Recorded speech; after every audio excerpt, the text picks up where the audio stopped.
Okay, so I got my Phantom Fury back together. Unfortunately, it took me about 2 hours, because believe it or not, even this old Fantom Fury is actually a very, very complex machine on the inside. I can't even describe it, but it's really, really complicated on the inside. It has a lot of little parts that have to go in a certain way, which is why it took me so long to put it back together. But I did put it back, get it back together finally. Unfortunately, it doesn't seem that even blowing out the fan seemed to fix the suction. So I think that's probably partially because there's a lot of little seals that could be a little weak because the vacuum's about 15 years old. So it's normal for a vacuum to have some gaps and have some leaks. So that could be why the suction isn't that great. It definitely improved, but not by much. I'm still glad I blew it out though, because I saved the motor from some problems in the future. So I'll just give a quick video of it running. Let's see if I can fix this. There.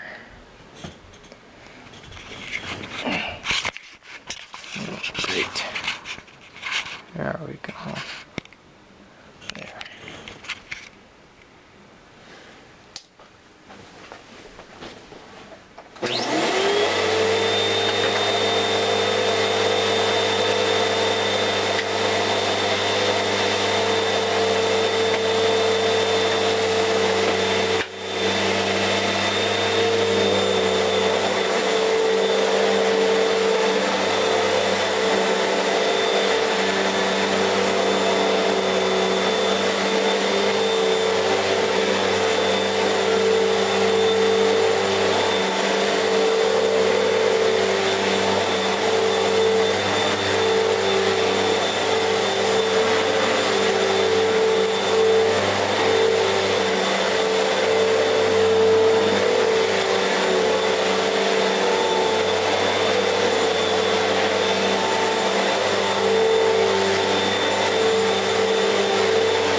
So that's my blown out Fantom Fury.